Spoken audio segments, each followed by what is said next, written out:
د واده په ورځ باندې د کور 28 کسان چې د مکمل تور باندې ختم شو. یار ډیر افسوسناک واقعه ده. دا واقعه په بونیر کې راغلی د یار دا کس وایي کنه چې د واده په کور کې زه موجود ما د ورځې 9 بجې وې کنه چې په دې ټیم کې چې دنو تیاریان مکمل تور باندې پوره شوی خلکو چې دنو تیاریان مکمل کړی وي واده و خوشحالي و او بل طرف ته داسې شو کله چې 10 بجې شو د ورځې نو په دې اسمان کې یو غلز وشو چې کله په دې اسمان کې دا غلز وشو کنه و یو ماشوم چې دنو هغه د یاري نه چې دنو مال راغی ما په غي کې واغستل په دې ټیم کې چې په دې کور کې وبره روانې شولې چې کله وبره روانې شو نو وځي په ګټ باندې راووتم او دغه ماشوم چې دنه ما ځان سره راوغسته چوت ځګی ته وختمه و د سکندونو په حساب باندې دا په دومره زیات شو کنه چې دا کور هم وی وړ مکمل تور باندې دا ورو ورو زیاتېدل او بیا چې دا ماشوم ما واغسته لوزه د غر چوت ځګی ته وختمه کنه مال چې دا وب ما تراونه کیږي و دغه ماشوم زما سره ما په غي کې اغسته او صرف ول دغه ماشوم ما بچ کړو و دغه نه پس چې دنه په ډېر ډېر زیات شولې و داسې شو چې په دې غر کې په باندې شپاراله او چې کله ما په دې غر کې چې نن شپه وکړه ورځ شو او د ورځې چې کله دا نمر راولګېدل کنه او ما چې کله چې دنه د کله وکوت کنه وای زما د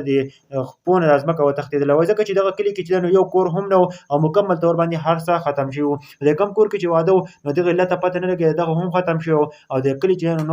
نور چې دنه مکمل تور باندې ختم شو. یا دا واقع چې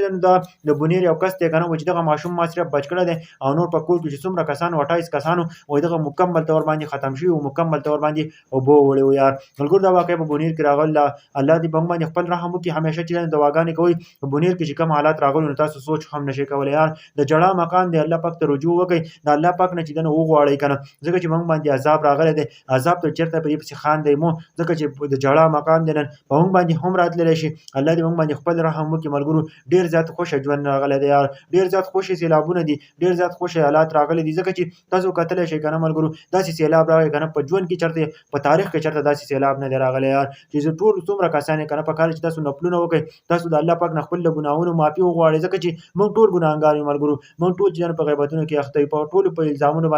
الزامونو په یو بل باندې لګو نن چې دنو زمونږ په خیبر پښتونخوا باندې چې دنو کم حالات دي هم نشي کولای چې څومره کسان چې دنو زموږ ویډیو ګوري دا شیر کوي کمنټ هم وکړي دوه رکعات نه پل وکړي او د الله پاک ته چې دنو رجوع وکړي زمونږ د الله باندې چې کم عذاب راغلی چې الله پاک دا عذاب زمونږ نه واخلي او دا زمونږ باندې ختم کړي ملګرو.